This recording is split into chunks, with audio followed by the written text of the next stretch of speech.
Dearest gentle listeners, you are listening to the Ladies Bridgerton, the talk of the town. We are your effervescent hosts, your neighborhood-friendly Kiwi from, I'm not even a person anymore, just a Kiwi, Tash from Middleworth, New Zealand. And Patty, Regency romance enthusiast, currently writing her Portia Featherington era. Settle down onto your favorite settee as we delve into the lives of the elite and illustrious ladies, lords, and royalty of the ton. This Bridgerton podcast is two friends talking romance, symbolism, Easter eggs, and deep cutting that chopped liver into the connections of our favorite characters. We cover both book, TV series, and notable social media, and therefore will contain spoilers. Dearest listeners, our poor hero trudges home, choosing a walk over a carriage ride with his bride-to-be. Upon his arrival, he finds his mama has called in reinforcements. Colin braces for the worst. He has been railroaded by his family before. What ensues is one of the best written scenes in season 3, minus the chopped liver, showcasing Kate's wisdom, Antony's bullheadedness, and Colin's desperate attempts to evade questions that could cause him to break Penelope's trust. In the end, Kate gives Colin food for thought, although, with as much as he drank, food for his belly might have also been a good idea. We see Antony finally graduate Colin from little brother to peer. There is so much character development in one little scene. Snacks, pod snacks. My mouth was full of pod snacks. My mouth, that's a good one though. That's how it should be. Pod snacks, pod snacks. My mouth is full of pod snacks. That's funny. It was terrible timing. Yes. And remember, it'll cut out the quiet parts, so you could have just finished chewing, I think. My pod snack today is my dinner. It's pretty much what I've eaten all day. I made cilantro lime rice and put in 2 cans of beans, 1 pinto, 1 black, and a can of Rotel, and some, I think it's Grujos. It's from Aldi. It's a cheese dip, and I do half and half, like half the container to make a dip or whatever. And it kind of comes out like a meatless Chipotle, and I've been eating it with hints of lime chips from the store also. So it's like a girl dinner Chipotle, but I made it at home. I don't know why, but lime chips are just super underrated. Yes, nacho is delicious, but lime's just fresher. Like you don't feel as sick after eating the lime ones. Yeah. But that's the problem too. Like I could eat a whole bag of lime chips if I'm not paying attention. Like I've done it. I've been watching a movie and I just look down like, oh no. So some of our we have radio channels over here that like our radio hosts are like just about celebrities sort of thing. We've got a radio show called ZM, which there's The Edge and ZM, which are the 2 most popular. And they have created their own chip flavor with one of the Kiwi companies. And I was like, this sounds phenomenal. And obviously with having a sick little monkey home today, I was like, you know what? I don't have time to go grocery shopping. I'm not taking a sick kid grocery shopping. That sounds like hell. So chips for breakfast it is. Hot honey crispy chicken flavored potato chips. That sounds delicious. like it would be a Lay's flavor in the US, like how they come up with their flavors of the year type of thing. Yes, and thankfully spicy enough that my child won't come steal them from me. I hope. Well, as his sinuses don't get clogged up enough that he can't taste anymore, you should be good. Mm-hmm. What's the Tava? Okay, so there hasn't been a lot of Bridgerton news this week. I know they're in production, but I haven't seen too much this week about what's going on with that. So, I kind of got inspired with all of the projects we were talking about last week that I decided to look up what everybody's kind of working on in our, Bridgerton cast. Because this was Bridgerton news, and this has kind of led me down this path too. So, that book, I think this is the same author. I forgot to verify, but that did the People We Meet on Vacation. Mm-hmm. If it's not, it's the same genre because it's still a Is it a Colleen Hoover one or? I don't remember, but it's a very popular romance novel called Beach Read, and Phoebe Dynevor got the lead. So Phoebe Dynevor was just announced as the lead for Beach Read. That's Emily Henry remade or getting made. Yeah, it's an Emily Henry book. So that led me, I'm like, I'm going to look up on IMDb and see what other people got going on. So Adjoa has a couple of things, but what's in post-production, which means it's already been filmed, is Merry Christmas, Aubrey Grant. And that looks kind of good. Richard Harris is in it. He just played Mr. Bennet in The Other Bennet Sister. Like, he's a very popular English actor. Celia, shoot, I can't think of her last name now. She's been in so many. She was the neighbor lady in Bridget Jones' Diary. Una. She played Una in Bridget Jones' Diary. She was in I don't Calendar know. Girl. She's been in a bunch of stuff. Anyway, she's in it too. I would actually watch that. Claudia Jesse has been in 6 episodes of Up to No Good, which says 2026. So I'm not sure if that's a TV show or a series of some sort. Sounds just like her. Luke Thompson is in Elsinore. That's in post-production. We have heard about that. Florence Hunt has a couple of things. Boys of Tomorrow, which is slated for 2027, and Butterfly Stroke, which is in post-production with no release date yet. Will Tilston, Hugh Sachs, Johnny Bailey. I didn't see anything for them on IMDb at all. Luke Newton has The Lover's Guide, is in pre-production, and White Mars, of course, that he filmed. He was filming at the beginning of when Bridgerton season 4 started filming. He cut out for about a month or so to go film that, which is why they had the double in the bed and stuff like that. That's in post-production. But I noticed that the Vaiana movie that hasn't come out yet, that I have been highly anticipating, no longer shows for him on IMDb, which I find weird. Golda has something called The Dreamlands that's currently in production. Hannah Dodd has Family Secrets in post-production. And then our man, Martins Imhangbe, has so many, I had to do a screenshot and write "see screenshot." He's a busy dude. He is busy. He's got something called Win that's been completed, but it has no release date. It says 2025, but there's no release date. Bedlam is in post-production. Bruno is in post-production. Misconceptions is in post-production. And The Rebooted is in post-production. So he has worked on all of those. They're just none of them have come out yet. Jessica Madsen has Blood Axe in pre-production. Tide Pools in post-production. And Wild Things is a series of some sort because she's in 7 episodes and that's in production. Emma Naomi is a voice in No Women, No Children. And then something called After the Word. And then, of course, Simone, we know, is coming up here soon for our summer blockbuster movie, The Devil Wears Prada 2. She's completely judgy of Anne Hathaway giving away Coach, or not Coach. What's another C? I can't remember now. Chanel. She gave away Chanel. And she's like, how do you give away Chanel? Awesome job, everybody, getting yourselves out there so we can support you in other things besides Bridgerton during our Bridgerton drought. Well, and speaking of supporting other things during our Bridgerton drought, one of my other favorite, not Regency, I don't know what era this is called, 1880s? What would that era be? 1880s, that would be Victorian. Life According to Lydia Poet, where she is kind of like a female Sherlock Holmes lawyer, doctor. She's not a doctor, like doctorate doctor. It is not at all like Bridgerton in the sense of like it's more like the underbelly of like, let's pretend Lady Whistledown was out there catching crimes of people who've been murdered. Like, same kind of era, same kind of expectations on women and men, that kind of thing, except the underbelly of it all. I thoroughly enjoy it. Really, really, really enjoy it. It's like Bridgerton meets Sherlock Holmes. Yeah. And like season 3 of that just came out 2 days ago. So I've only watched 2 episodes of it because I don't get a lot of time, but it's as good as the previous seasons. I am excited. Again, supporting things non-Bridgerton, my other fandoms. What did you say? I just hear in the background, wee-wee! He has to announce it. Has to. Let you know where he's Could at. you hear it from back there? One of my other fandoms is Little House on the Prairie. I grew up on Little House on the Prairie, and they did do a reboot, I'm going to say almost 2010. I'm not exactly sure when it was. And I really liked that rendition too. But Netflix is making another Little House on the Prairie. I think they're doing it as a series. The costuming looks period specific. The TV show done in the 70s was not period specific because it was Hollywood.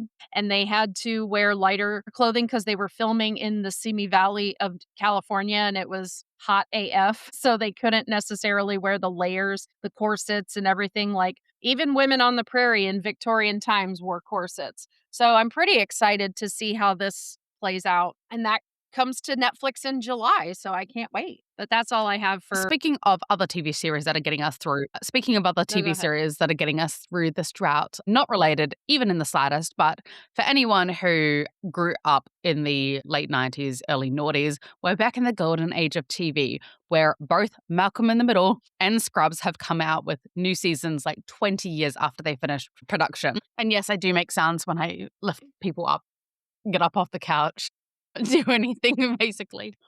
Okay. Just If I'm not making a sound, okay, my Mommy's got body to do some is. recording. To the other room, thank you. I can't stand up Yeah, so without we're back snap, in the crackle, golden age pop, of and TV. It's a bit like that. So Seven and I got to watch 2 or 3 episodes of Scrubs over the weekend, and it was glorious. It was like being straight back in the early thousands, and I loved it. Yeah, Scrubs was funny back in the day. Although I really wish television would quit rebooting things and come up with an original thought. No, no, no, no, I'm quite happy with my nostalgia, thank you very much. It's like he's back there just agreeing with you. That's so funny. Mummy, I wanna tell you I'm something. trying to remember. I forgot. All right, let's jump into this episode before either your migraine, the little voice in your head, or the little voice in my bed is gonna take us out. So I am super excited because, as you said in the intro notes, this is one of the best interactions that we get of like just genuine bonding. Not, and you know what it is? You know how sometimes two siblings or a parent and a child or whatever just struggle to communicate with each other, right? And it's not until you have what do you call them? Not an interpreter, but like an in between, a buffer. And I feel like Kate is like the perfect buffer between Anthony and, yeah, a perfect buffer between Anthony and Colin, because she kind of blends the worlds between both of them quite well, where Kate can be incredibly empathetic, but she's also a very strong-minded woman who, knows what she wants and isn't afraid to say what she thinks, unlike Violet and even the likes of Francesca, who beat around the bush so much that you're like, where even was the bush? What was the point here? Whereas Kate just kind of dives in and is pretty straight up with what she says. And so I think she's like the perfect balance between Anthony and Colin and helps them communicate a lot better. Yeah, she is the perfect mix of the two of their personalities. She's very direct and upfront like Anthony is, but she holds a sensitivity like Colin. So she's able to work between the two of them to keep them from like not. I don't want to say not understanding each other because I think they do understand each other. I just think their approaches are both so different. And Anthony just doesn't see that him barreling in the way he does isn't welcome by everyone, right?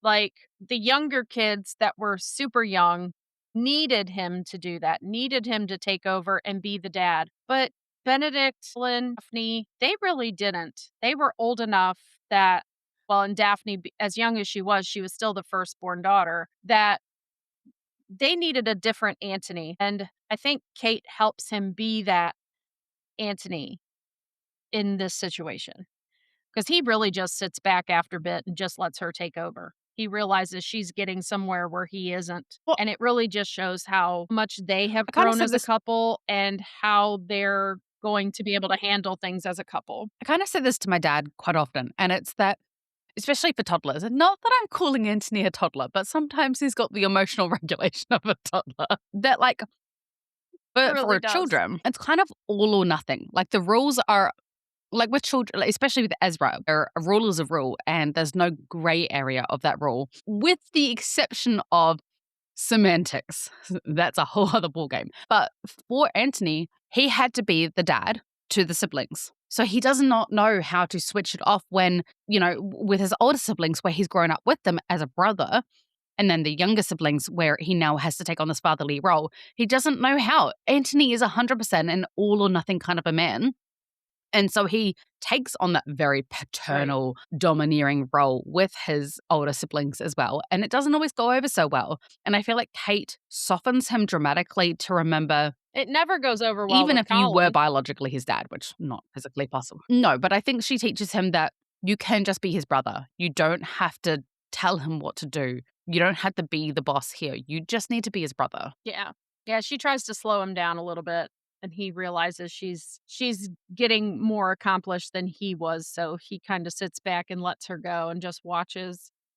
Like going from the beginning, I love the visual I love the visual when Colin enters the house because it's very dimly lit. And when he walks towards the stairs, like you can tell that the camera is on the stairs. And as he walks toward it, taking his coat off, he gets darker and darker and darker. Like he moves into shadow.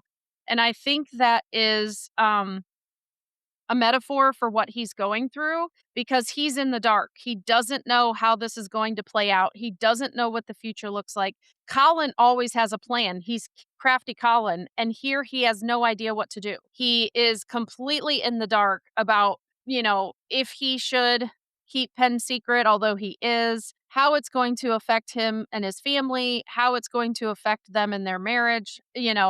He is flying blind probably for the first time in his whole life. He's always that dude that has a plan. And I love this visual of him walking in. And as he's taking his coat off, it's just darker, darker, darker, darker until he hits the stairs and he starts ascending and it starts getting lighter again. And we see that he's wearing that chevron vest again. And, we think back to when we've seen this vest, which was the balloon day where he saved Penelope and saved the day. And then when he stood up to Portia for her, took her to their future house, gave her the Featherington air all in the same day. And this outfit really is, everybody has that one outfit that they wear that they're like, I'm going on an interview, so I want to wear this outfit because it makes me feel confident, or they're going on a first date. There's always that outfit that you have that this is the outfit. I feel great in it. I feel the most myself. I feel confident. And this is his armor. This is his costume for that. And so it just plays into, we haven't seen this outfit in a while because he didn't need it. He is confident. He had his lady love, but now he was going out the night before his wedding, concerned, just at odds with himself, not sure how to proceed. So he put his armor on and he wore this outfit because he needed to feel the confidence and he needed to feel comfortable in his own skin again. And I just wanted to pay homage to the creatives for this whole sequence of him walking upstairs to near where the study was, because it says so much about what he's going through without him saying anything at all. Mm-hmm. Yeah. And I mean, it goes along with the whole theme of Bridgerton season 3 is Into the Shadows. Sorry. And I think this is a huge moment for him where he's at this huge crossroads and he doesn't really know how to proceed. And he has learned to keep everything to himself because as soon as anyone else gets involved, they overtake and he no longer gets to have his say. And I feel like that is also a huge reason why he has not turned to his family for any support, just not even to tell him what to do, but just to be a sounding board for him. Because one, that would be breaking Penelope's trust. And I think at the end of the day, he knows that once that trust is broken, it can't be fixed again. Well, I mean, it can, but you know what I mean? Like, it's a hard road to fix once trust is broken, as he's currently going through. But also, once will that cat they is out of the bag, then turn around and say, well, you can't marry Penelope? Well, because they could turn around and say, well, she's Lady Whistledown, you cannot marry her. And they could control his actions yet again, where he doesn't get a say in his own life. So I think that Marina situation is still really playing a huge part in this conversation, even because of how everyone handled that situation for him. It very much is. You can tell by Colin's facial expressions regarding Anthony. I specifically have it in my notes that when they sit down to have this powwow at the table, like he almost glares at Anthony, kind of like, tread lightly, sir. Like he's just gearing himself up for what he thinks is going to be another conversation like he and Anthony had over Marina. Well, so that's definitely in my notes. And I know that I know that you have big feels about this sentence, but I feel like this was kind of the icebreaker for them, where, Colin hears this indistinct chatter. He goes up the stairs and immediately he's like, Kate! And he's so happy. He goes straight to Kate. And I mean, for starters, I think it's a really, really nice thing that he immediately sees her as family. And he's immediately excited to see her. Like, there's no, well, she married my brother, so now I have to put up with her. Like, he genuinely enjoys Kate as a person. So I think that was part of it. But I think it was also part of out of the two of you, you are the safe one. So I'm going to acknowledge you first. And also, I think it's just a little, because I'm pretty sure that the correct order is like man of the house and then the woman. So he's like, fuck you, brother. Yeah, it was a little bit of that. But he's genuinely happy to see Kate. And even though Antony's the first one that spoke to him, he ignored him essentially to breeze past him and hug Kate.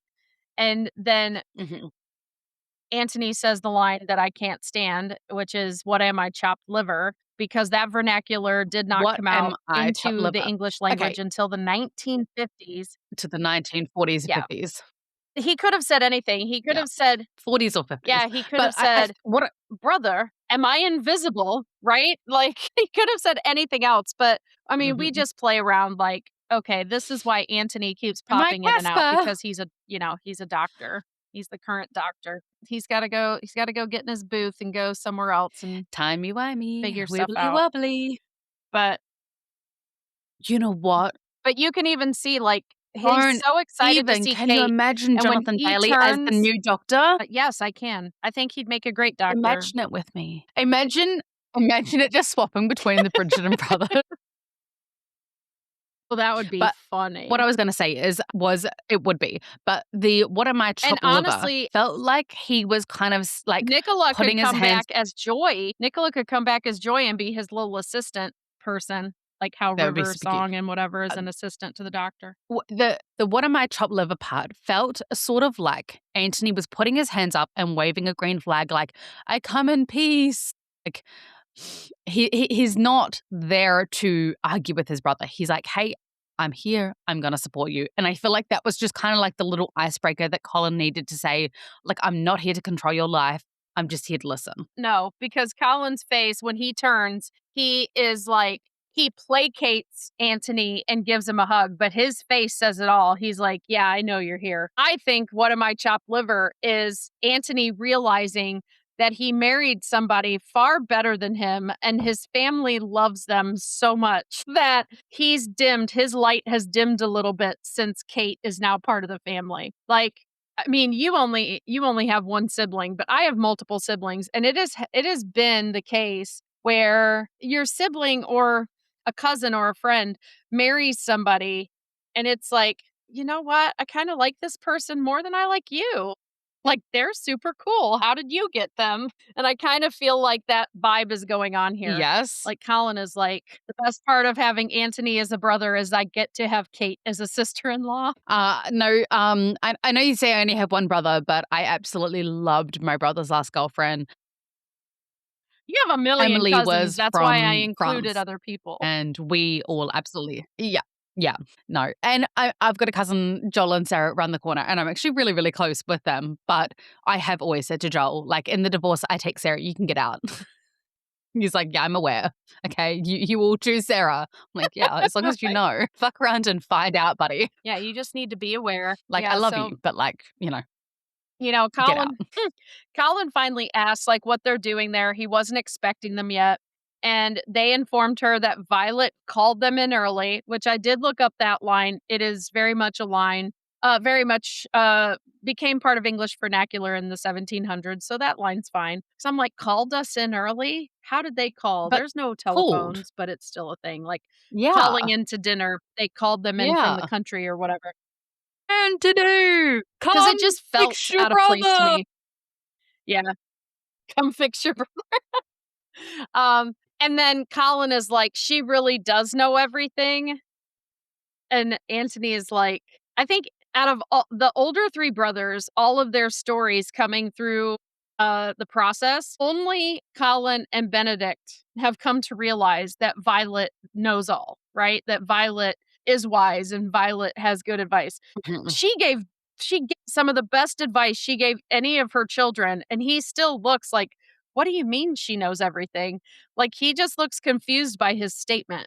Like, I think by now all the kids should be like, yeah, our mom rocks. She knows when we're in need of a friend. She knows when we are sleeping. She knows when we're awake. She knows when we're stuffing up a good relationship. She's so be good for goodness sake. Well, and that's what I love here as we I don't know why, but my brain just flashed with an image of Lord Anderson as Daddy Santa Claus. Ooh, that sounds like a good role play for them. Just FYI, people, as you can probably Santa and Mrs. Claus. as you can probably tell already, we actually have a lag between us today. So it's probably like I don't know what it is about what's causing this lagging. Like we've gone through. I forgot Did you to do I have the setting. the thingamajig? I have the setting that says I can turn off uploads, but I So can't that's why it's find doing it today. where to turn them off. Yes, I think because we started the recording Okay. before turning it off, it now won't turn it off. So rather than start over, we're just going to I deal with see. the lag. So that's what's causing.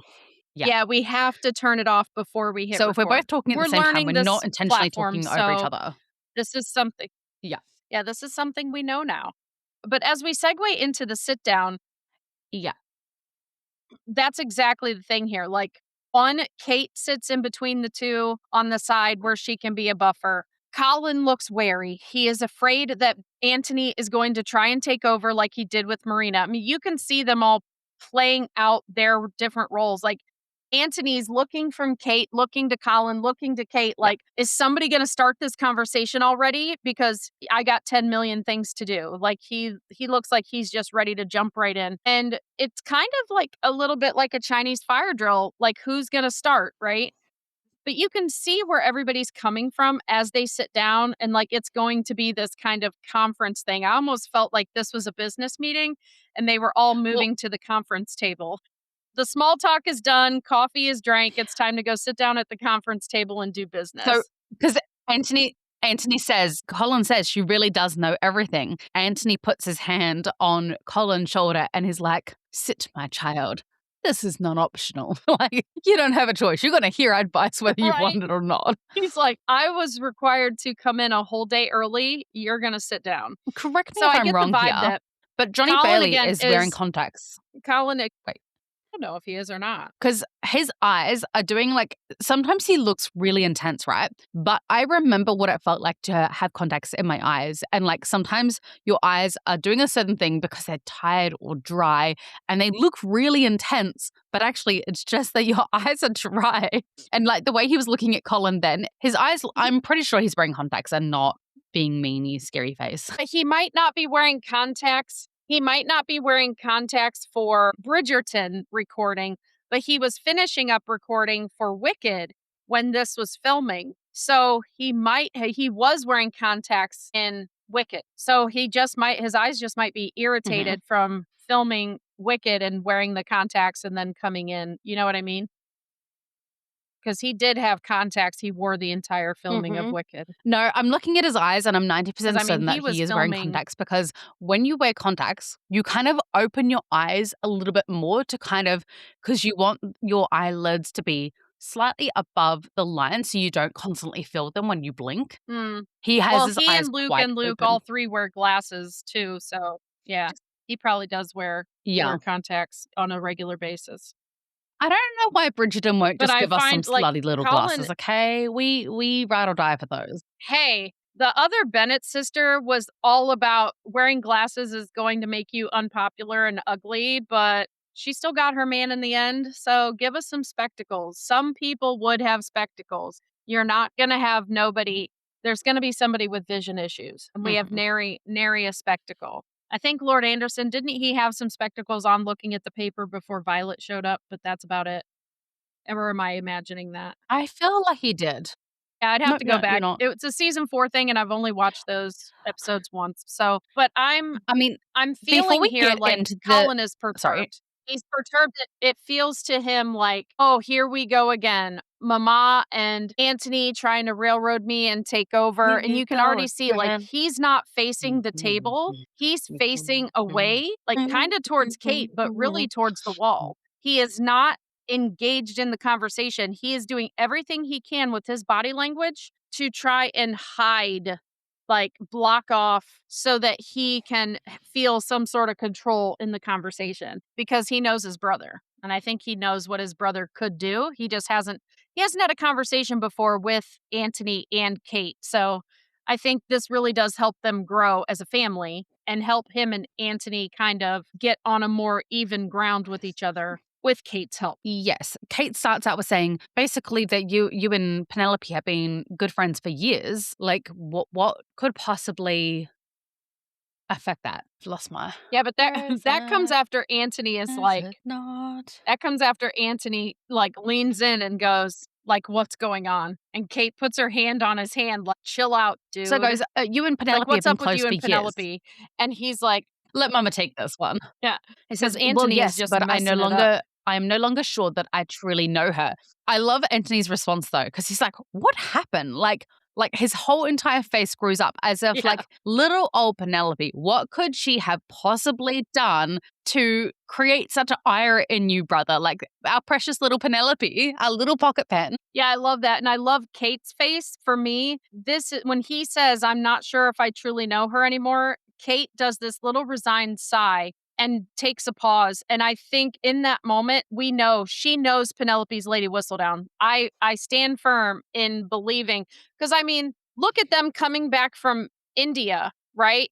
They come back from India, and there's no big reveal to them that Penelope's Lady Whistledown. They were gone for that ball. I'm really sure Kate knew, and this scene tells it, because when he says, "I'm not sure if I truly know her," she kind of takes a pause and she does a little breath, and it's almost like she goes, Penn has told him she's Whistledown.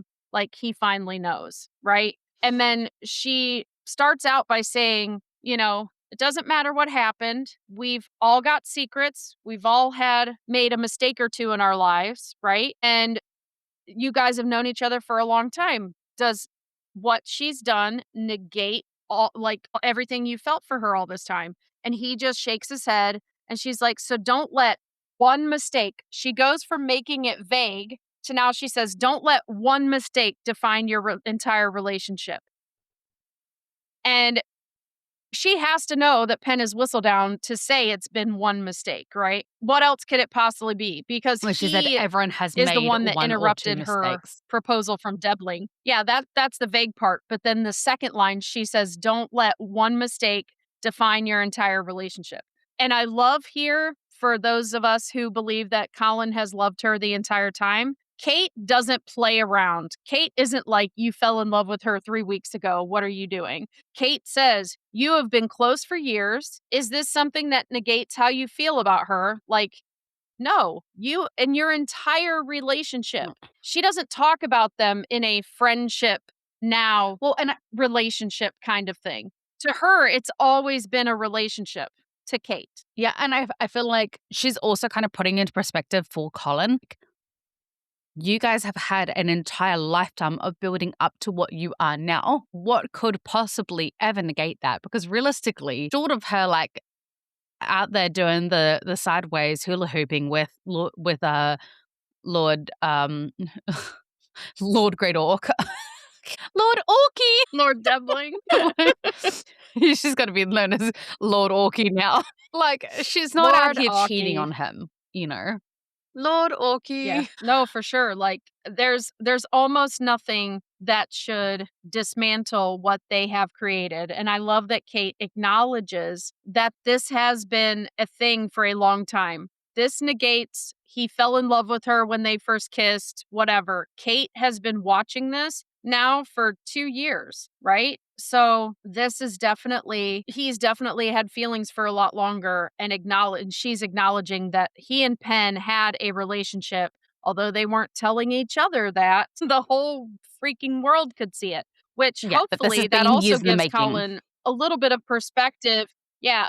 And I hope it gives Colin a little perspective into his mother and Antony, why they railroaded him in the beginning with Marina. And he can see now that they're trying to help, but they're not trying to take over, because they realize he is matured. They realize he's chosen the proper match. Like, this is a good match for him. And it's really, I think it's what the whole family has expected all along. We don't hear about that, but in most friend to lovers stories, the reason they don't get together right away is because it is kind of expected, and at least one person is balking that expectation. So I'm sure, I mean, we know Violet for sure, and we know Violet too, Well, because Violet is the one who wrote to them and called them in to talk to I'm him. So something Kate says later tells me Violet was concerned she might not get Penn as a daughter-in-law.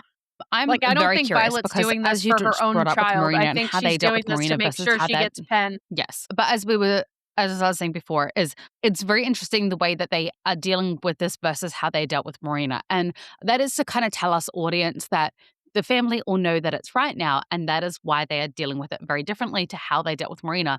It's not necessarily that Colin has grown up. It's just that they did not, because I think if Colin had chosen Penelope back in season 1, I think they would have been on board with it because they're like, hey, yeah, like he is young, but this was inevitable. We've seen it developing for years. So Yeah. we understand and accept this.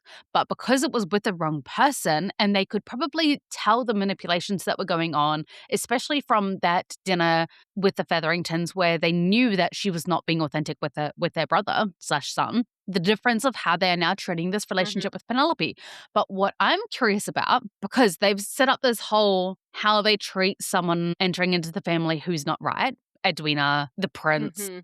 and Marina, right? All three of them, they weren't treated John. badly. None of them were treated badly. They were treated very cordially, but not, that's where I'm going with this. They were all treated very cordially, right? But then when it's with the right person, they all just automatically get on board, with the exception of Sophie, because Benedict never really had one person. We had Lady Tilly, but I don't think that they ever thought that that was a forever match either. But I'm very curious because they've made this Yeah, whole big thing Violet about straight up ignored her. not stuttering when you're talking to the person. Yeah. But you know what I'm saying? Mhm. Like, they've made like a really big thing about how they treat the wrong person versus the right person. So how do you think it's going to go in season 5 when it's Michaela? Because then we have an even worse than Sophie situation where, are they going to be out in the open?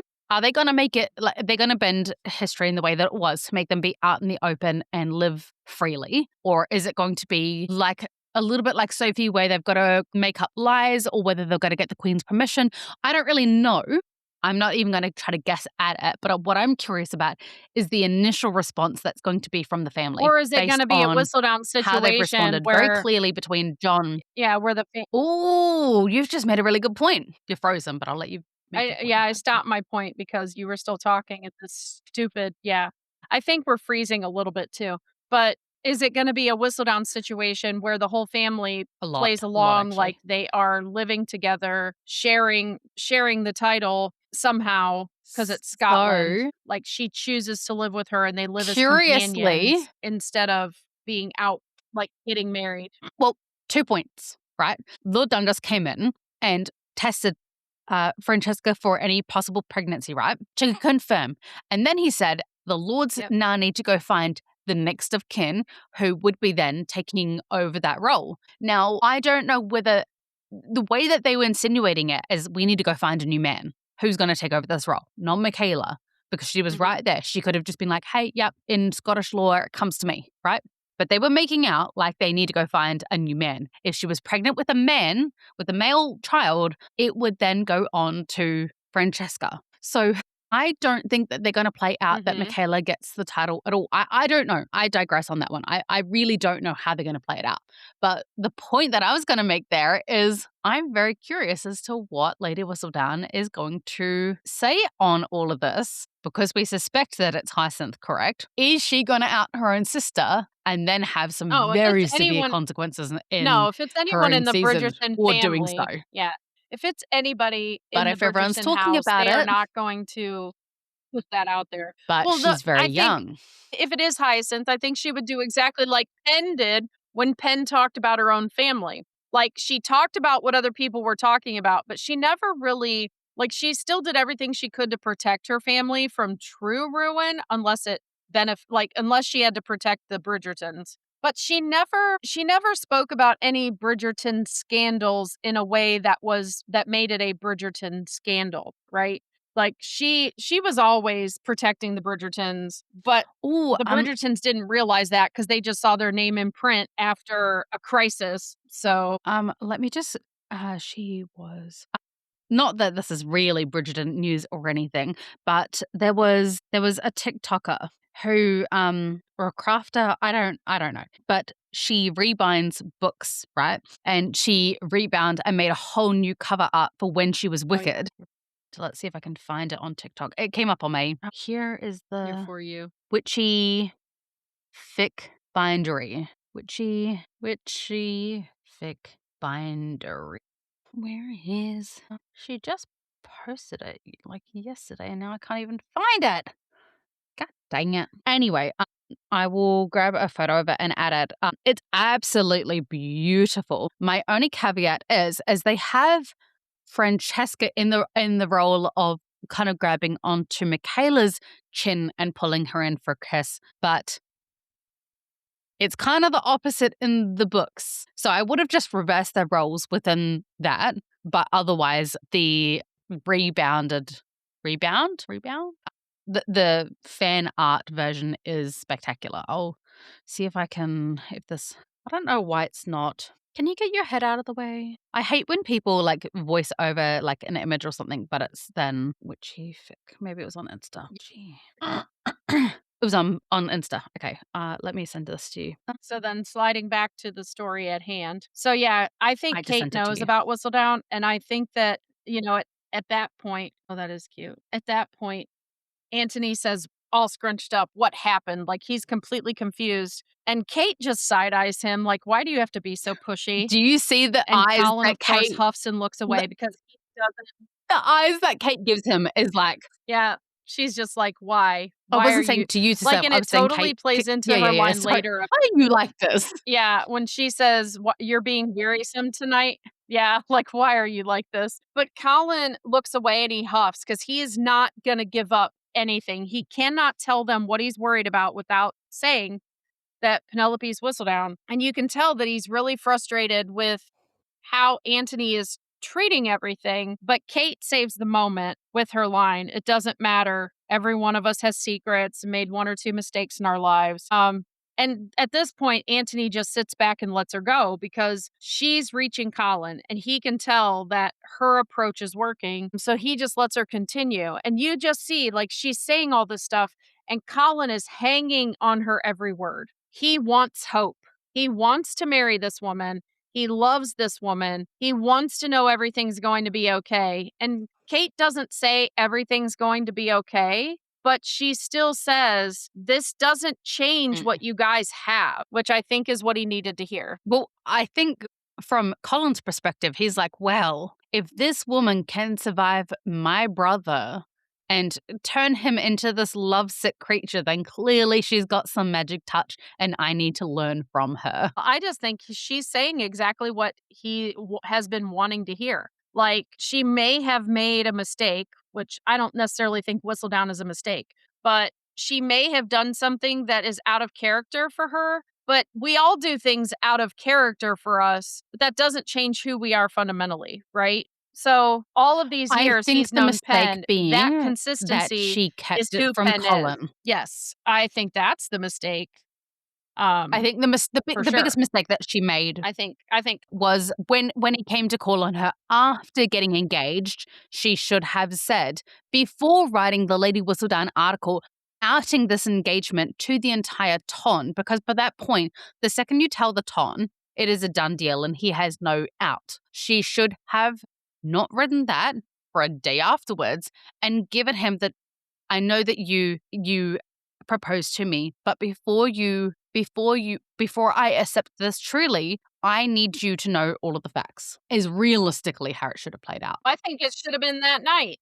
I think if she was planning on going home and writing Whistledown, he walked her home at the least, right? They announced it to the family. They had a little family time, and then he walked her home because she was upset about the fight. There's no way a gentleman would have let her walk across the square in the middle of the night by herself. He walked her home, and in that time, she could have said, "Hey, I got something to tell you." As soon as they get out of the carriage, with the whole trying to drag her inside to go tell the family situation, she should have put on her little heels, dug them in, and be like, "Stop, your horses.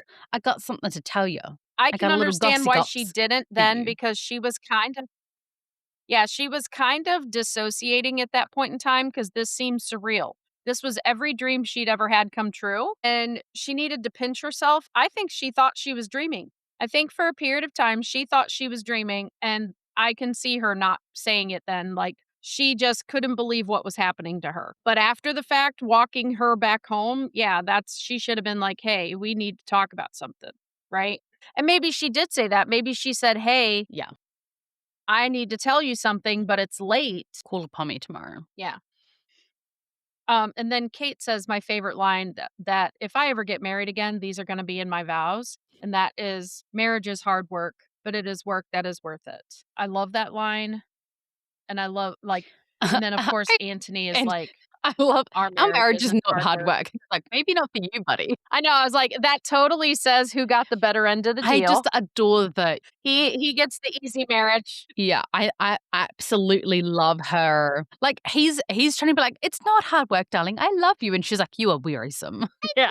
It's like, you're being wearisome tonight. And then her and Colin exchange a smile. Australian. You should not be afraid of spiders. Mommy did bite it. You're not scared of the spider? You just wanted to tell me about it. Yes. Okay. Just right here? Wait. Okay. Is he our neighborhood friendly spider? Behind video. Okay. Thanks for letting me know. Mummy's nearly done. You hurry back. Maybe that nice spider.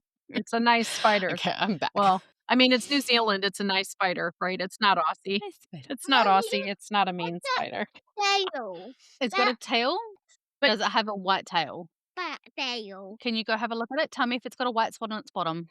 What? Okay, I'll be back. Does it have a white spot on its bottom? We'll find out. Okay. Where is it? No, it's a friendly spider. Maybe that one did one.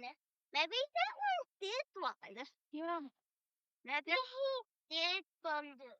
Yeah, he might be. You go, buddy. To go. No, not on there. I have to go. Thank you. He is outside safely. He did not have a white bottom. Yay. White-tail spiders are the only harmful spiders in New Zealand, so that's why I'm like, does he have a white bottom? Because this time of year, because we live right next to the wetlands, we do get a lot of white-tails around. I mean, it's only if you're allergic to them that they really do much damage, but better safe than sorry. Right. So at this point, Kate says it's probably the hour. It's not Antony being wearisome at all. Yeah, right. It's probably the hour. And she gets up and she says, I will see you at the church tomorrow. And she cradles his chin. And that to me is the crux of it. That is what that's what Violet was scared of. I think that Violet was like, oh my gosh, I'm about to lose Penn as a daughter. This cannot happen. I need this to be fixed now. Like, I need to know that Colin is showing up to that church and marrying my daughter. She's been my daughter her whole life. So that line right there tells me what Violet wanted to know. I don't think Kate necessarily wanted to know. Kate's super pregnant. She's probably like, I don't want to have to get up and get dressed and go to this thing if you're not going to show up. I want to just lay in bed and be pregnant. Fair. Absolutely fair. I do love that even after Kate leaves, you would kind of maybe expect Colin to revert back to his, this is my brother and I need to be on my guard kind of a mode. But I think Antony realizes that maybe he's been a bit hard on his brother and as a result is very guarded with him and tries to kind of take a different approach where he's like, good night. I drank a bottle before my wedding, the second wedding. You mean the one where you didn't nearly marry her sister? He's like, oh, wait, you drank a whole bottle with me before the first one. And it was deeply celebratory. Yeah. Yeah. I mean, Colin drank a whole bottle during the second. Yeah, and I feel like that's the part where Colin did. I feel like this is where Antony is saying, Colin, you've leveled up. You are my peer. Antony We're was in busy the same drinking boat in now. Kate. We're both, I think Antony here is going wives, right? His brother is now going to be a married man too. I get you. It was celebratory. These women just don't understand. I think this was. Yes, it was kind of a little bit of a male toxicity. What even is words? Often male bullshit. Where it is kind of like women just don't understand us men and how. Oh, don't even words with me. I was up with my child till 5 a.m. He's sick. It's a thing. Words. I don't know. I know we're both doing great today. We skipped a whole part of this part, but I want to go back to that when I talk about the writing. So, yes, yeah. So I think this is Anthony giving his advice finally as a brother and not a father, and Colin has officially Yes. upgraded, right? And he gets up and he leaves, and I love Yeah. how he tugs on his waistcoat like Colin always does too, and it's kind of like, he's saying, "Okay, like, get Mhm. yourself together, 3 raw eggs in the morning, you'll be I good want as to say new," more, right? but yeah. Um, and then Colin remains there. You can say more, or are you saying that Anthony wanted to say more? No, I feel like Anthony wanted to say more, but was like, I don't want to push it. We've ended on a good note. Like, I want to say more, but I'm going to leave it. My wife's not Yeah. here to tell me I'm being stupid. Stop while I'm ahead. Yeah, right. But I love Yeah. that Colin remains back and he's contemplative and he's now in candlelight. It's not in shadow anymore. So things are looking a little brighter, right? Things are looking up for him a little bit.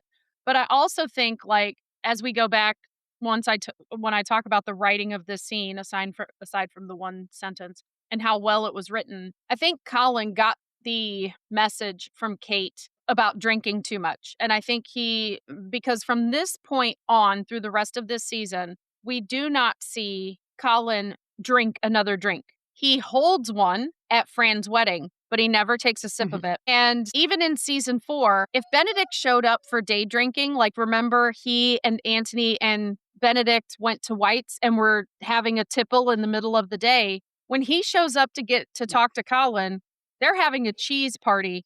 They're not having alcohol, but he's like, "Oh, I can have whatever their butler's name, bring you some brandy if you want, but we're not drinking," right? He doesn't drink during the day anymore. I think he's changed his attitude towards drinking partially because of what Kate says here, because it was very direct and it made him think. Like, and I think that plays into, I mean, he almost defiled his bride to be. I mean, granted, they've already been together, but this would have been very public if somebody had seen them, right? I mean, at this point, he knows it's not going to get into Whistledown. Wink, wink, nudge, nudge, right? But if someone else sees it and tells, he could have ruined Penelope, and his main goal was to get her to her wedding day undefiled publicly. So I think he's really taken that to heart and he's Mm. thinking about Kate's words because this is what, aside from the marriage is hard work, the Kate sage advice, the best writing, My the child reason is I love currently this scene so pretending. much. My child is pretending to fall off the bed and screaming, "Help me, help me, help me," waiting for me to come rescue him off the bed that he can just slide off and he'll be fine. That's funny. But I love the whole part where, Antony says, "What happened between you and Penelope?" And he's like, "Nothing. All is well between us." And Kate says, "The smell of fermented fruit tells a different story." And he's like, "That was celebratory." And she's like, "One glass is celebratory. A whole bottle is a cry for help." Like that whole line establishes Mhm. who's in charge of this conversation, first of all. And we still get the acknowledgement that even though he walked home and got fresh air and it's been hours since he drank, he still smells like a drunk. So we get an idea into his state of mind. I really do, aside from using chopped liver, I really do love the writing in this scene. And I think this scene develops all 3 characters that are I will sitting be in back this in 1 scene second. so well. Cause so much whinging. Children.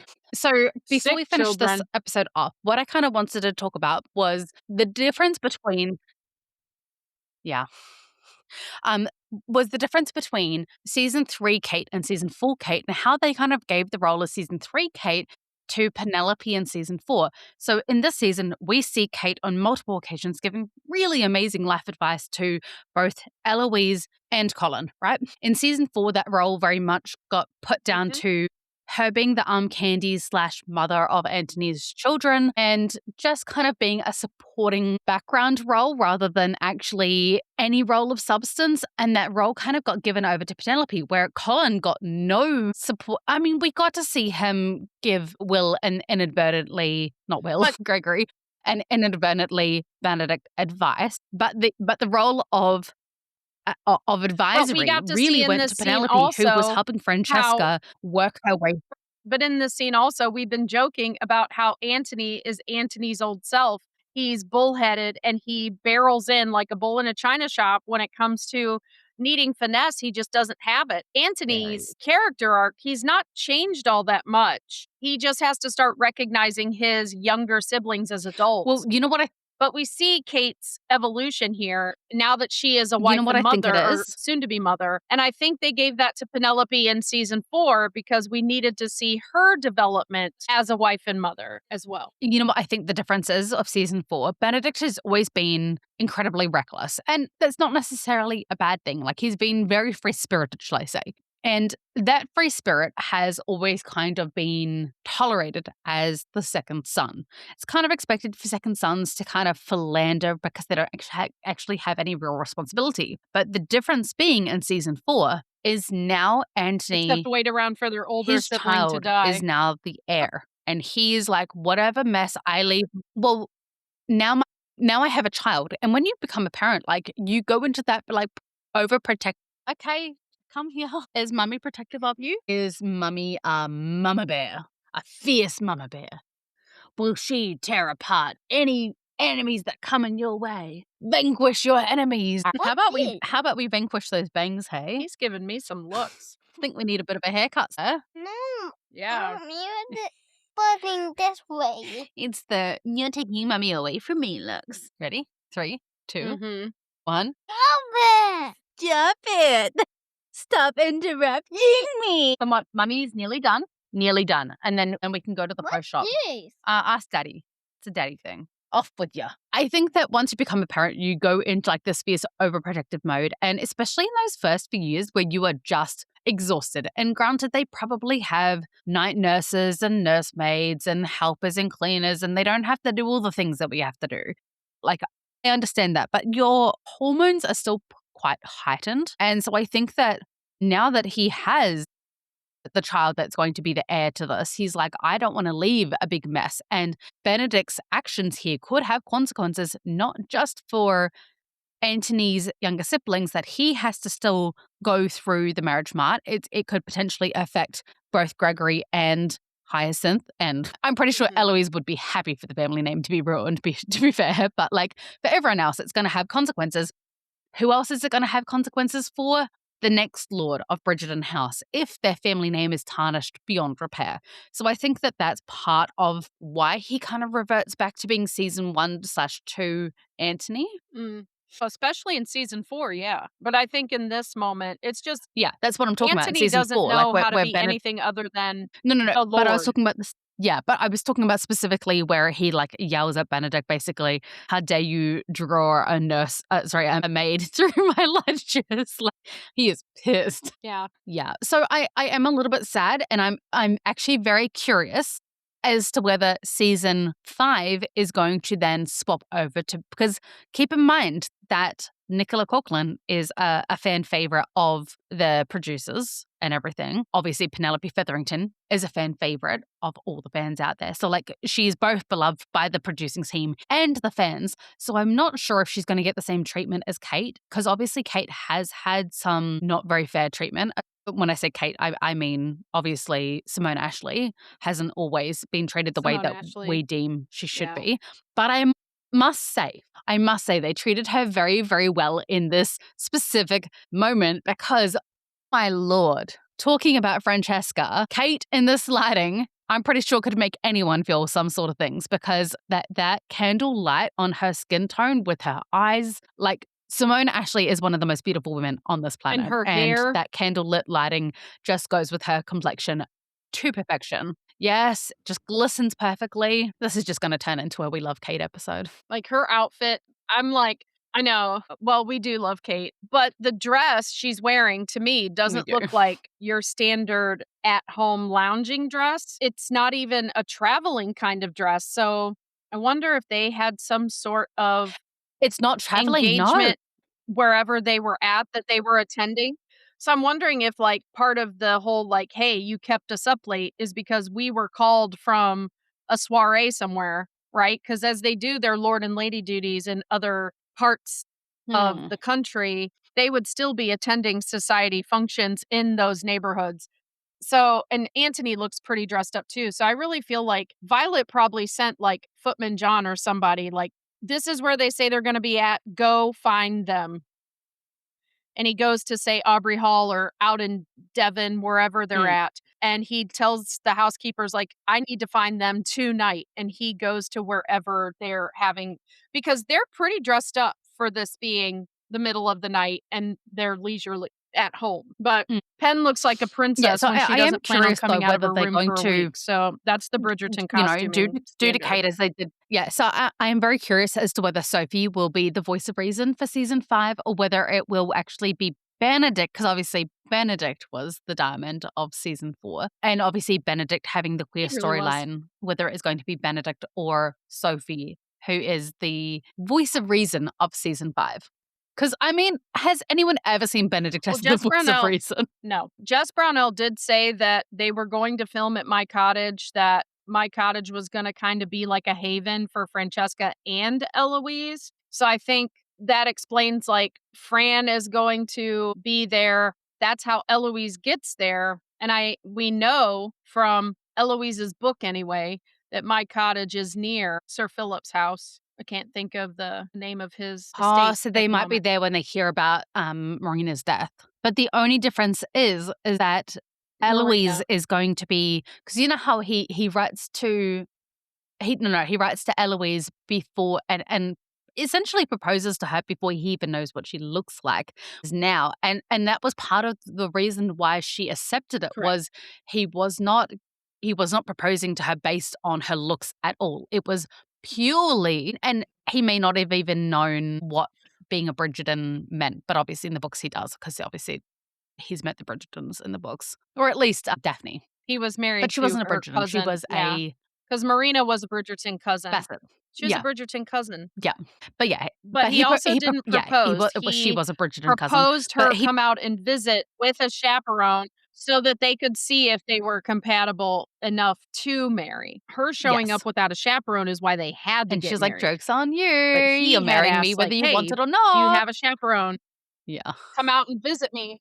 And the thing is now, with Penelope married, Penelope could be her chaperone. So is she still going to attempt to just show up all by her lonesome? And you know what? And this might sound wild. I could have absolutely gotten on board with Eloise and Cressida being endgame. Eloise and Cressida? I think you froze on me. They had just built up 2 seasons I could have Eloise and of Cressida be endgame. Eloise having very deep relationships with women. Mm-hmm. They'd built up, like, Eloise obviously always seemed a little bit more invested in Penelope, like, in more than just a friendship way. And the jealousy that she felt with Colin seemed like more than just in a friendship way. And then obviously her rejection of Cressida stemmed from Cressida chasing after Debling. So it also ties in. So it would have made a lot of sense if they'd gone down that route. Please? Well, and it's sad, like, people are saying in the fan groups, Take your snack that and go, sir. Lord Penwood and Cressida's marriage is a lavender marriage. That Lord Penwood married her so that he didn't get outed in society. Yeah.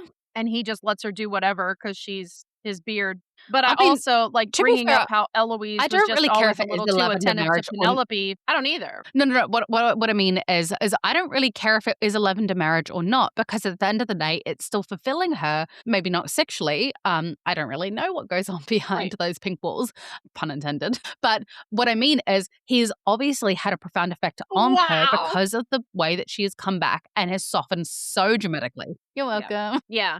And agreed. But I also, like, in the Bridgerton fan groups too, have you seen the meme? Because you brought up Eloise having an interest in Penelope a little bit more than friends. You know those things about autism where it's like, my family, you don't have autism, and then me, but there were signs, and they have these pictures of different things like sensory sensitivities and communication deficits and whatever. So somebody made a meme like that, but it's Violet, like something about Francesca, and it's like with Francesca, but there were signs, and it's 4 pictures of All the time she was Francesca staring. just eyes on Penelope. Like, how she looks at Penelope is a little on the more than friends side too. I mean, so I find that interesting. It makes me think I don't back even on feel like season that's 3 a just a little lesbian differently, thing. like I where we feel thought like that's just maybe she was jealous. Nicolette is a goddess thing. Penelope is a beautiful woman. She deserved to get her man. But it makes me not question necessarily, but it makes me want to go back and watch again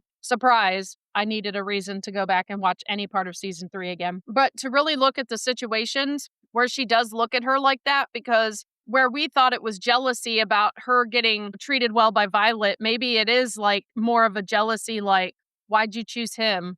Or, kind of interested. Like when Penelope is happy, you can't take your eyes off of her, right? Like, think about how when she talked about her purpose and how Colin looked at her, like, she just really is a little Mhm. sunshine. And I think in the moments where she's really happy, even Francesca's like, man, she's cute. And then Fran's going, why do I think she's cute? Yeah, yeah, it's a bit like that. For today, to listeners, we will leave it there and continue on next week's episode. We are so fast approaching the wedding, and I mean, I can't even tell you how many parts that Woohoo! wedding scene is going to be because there is just so much to unpack with it, and I'm so excited. I'm I just say so we just do it. excited. I just can't hide it. I say we try and record the whole thing and then split it up. I'd like to see how long it is. We do not have There's so 20 much to talk hours about, straight, but we have one more Patty. episode before that. Mm, Well, the wedding breakfast, we already said the wedding If breakfast itself is gonna be separate, so it's just gonna be the wedding is one episode. Yeah, yeah. If you have any tangents you would like to share, please find the Ladies Bridgerton on Facebook and YouTube. Enjoying the podcast, please click like, subscribe, and follow wherever you are listening. And once again, thank you for listening to the musings and tangents of two mad women, one with a migraine. Yours, one with a sick kid. It's truly Tash the Kiwi and Sickly Ezra. Yes, he was in this episode enough that he gets a credit. And Lady Patty.